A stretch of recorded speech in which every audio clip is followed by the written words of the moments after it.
My dear friend, let me tell you something straight from the heart.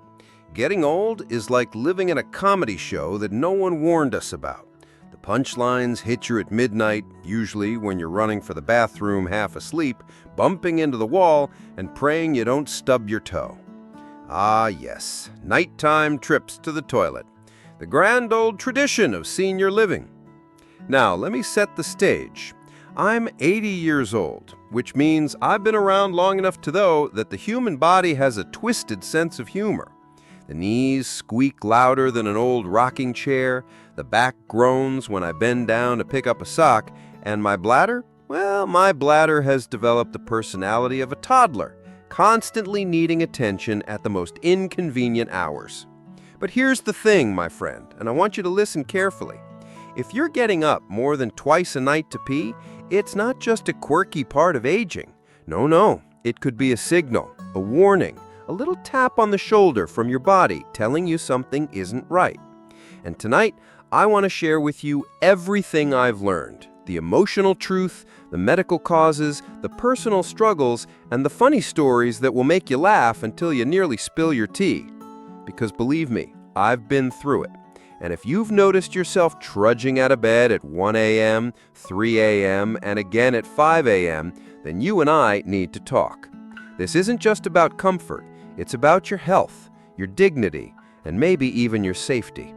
So grab your blanket, sit close, and let this old man walk you through what's really happening when your nights turn into bathroom marathons. Let's start with my own story.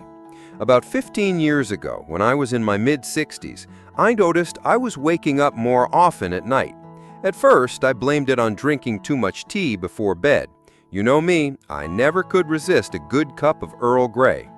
But soon, it wasn't just one trip. It became 2, then 3. Some nights, I was up 4 times. I joked with my wife that I was getting more steps between the bed and the bathroom than I did during my morning walk.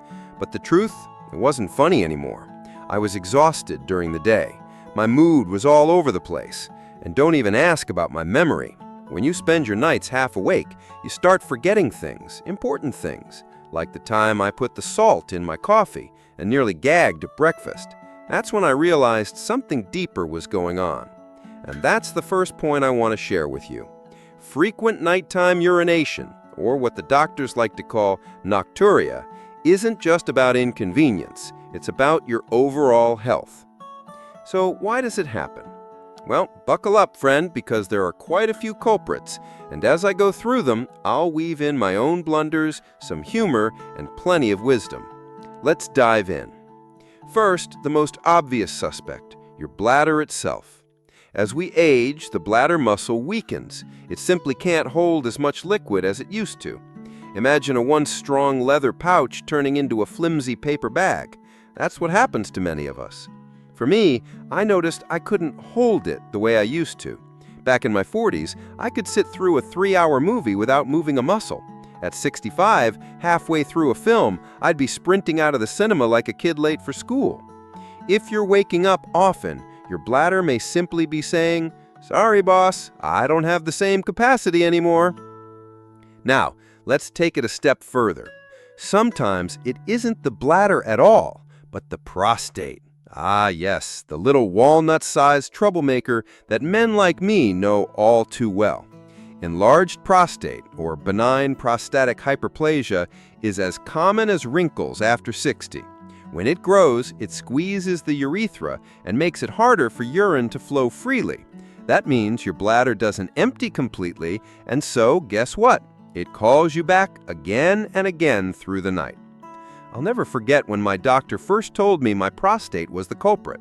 I looked him in the eye and said, "Doc, at 70, the only thing in my body still growing is my prostate. Life is cruel."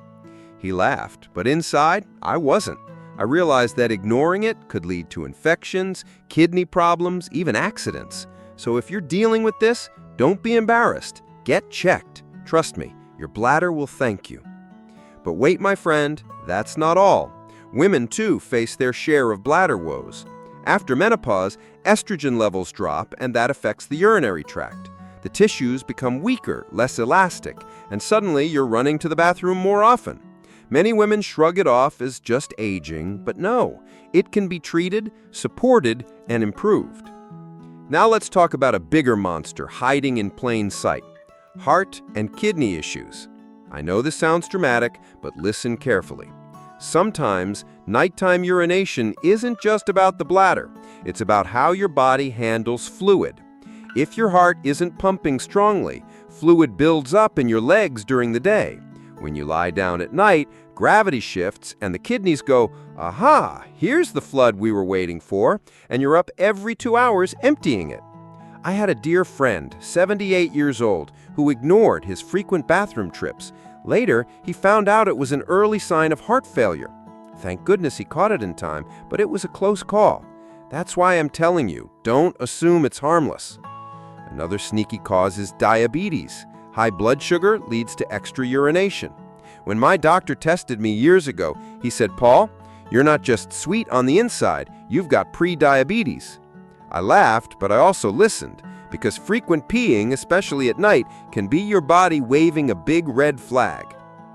Friend, I know this is a lot, but stay with me because your health matters more than you realize. And if you're finding this conversation helpful, let me pause for a moment and ask, please, if you're watching this on YouTube, give this video a like, drop a comment below about your own experience, and subscribe to the channel. It really helps us keep sharing these life-saving conversations. We seniors need to stick together and support each other, and this is one way to do it. Now, back to our midnight adventures. Here's another cause people rarely talk about: medications. Yes, those little pills in your cabinet. Diuretics, for example, are meant to flush out fluid, but if you take them too late in the day, you'll be up all night. Even some blood pressure medicines, antidepressants, or sleep aids can mess with your bladder. I remember once, after switching my medication, I was up 6 times in one night. 6! By morning, I felt like I'd fought a war. That's when I learned the timing of medicine can make all the difference. And then, of course, lifestyle habits sneak in too.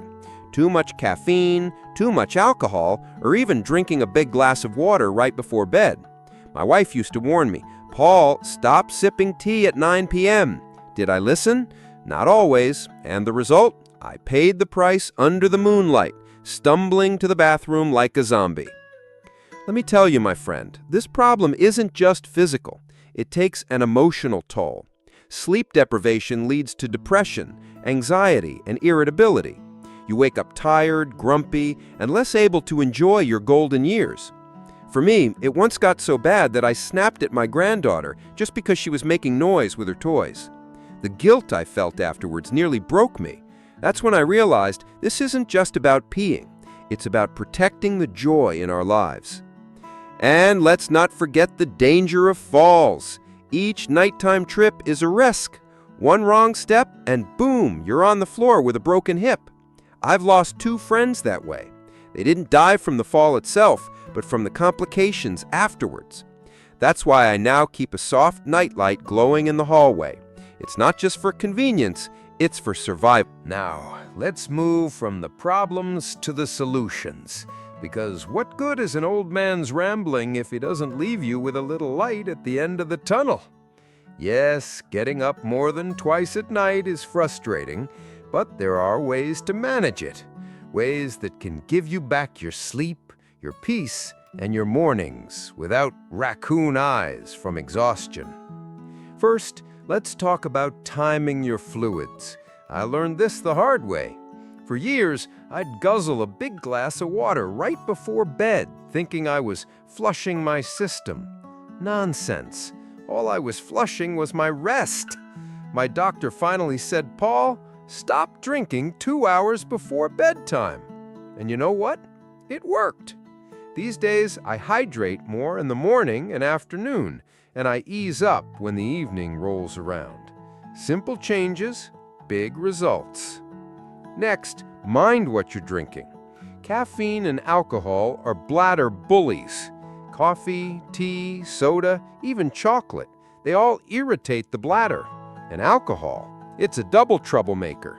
It makes you produce more urine and also messes with your sleep cycle.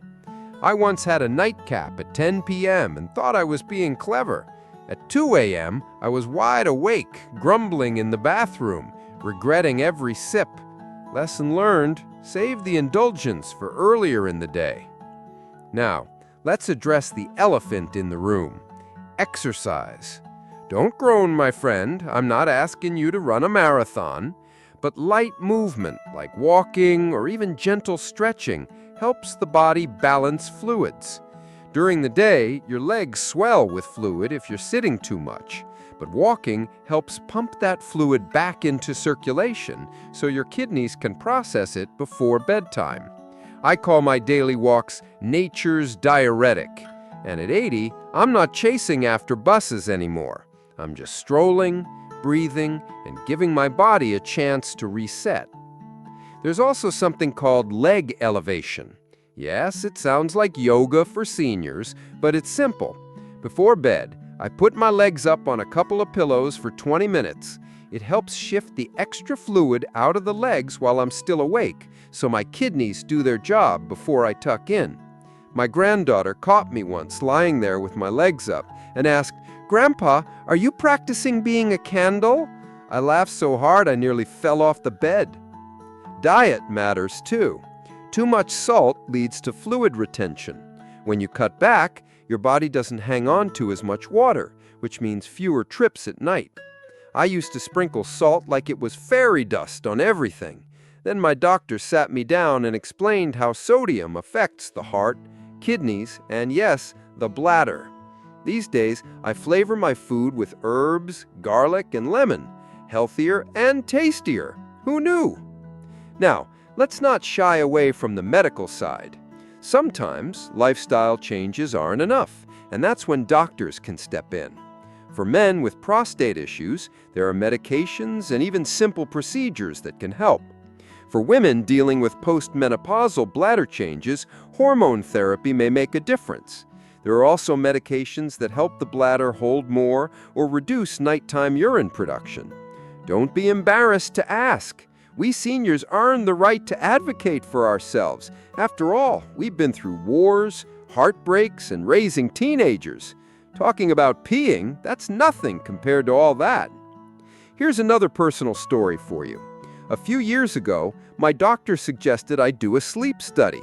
I thought, why on earth? I don't have sleep apnea. But guess what? I did. Turns out apnea can actually cause frequent nighttime urination because it stresses the body. Once I got treated, my bathroom trips dropped. Life has a funny way of surprising us, doesn't it? But friend, let me pause here to tell you something important. Don't let embarrassment stop you from seeking help. Too many of us seniors suffer in silence, laughing it off as part of aging. But let me ask you, why suffer if you don't have to? Why lose precious sleep, precious health, precious moments with your family, all because you're too shy to talk to a doctor?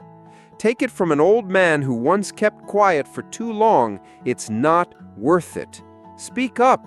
You deserve to rest through the night without fear of tripping over your slippers at 3 a.m. And while we're at it, let me remind you, if you've made it this far in the video, you must care about your health.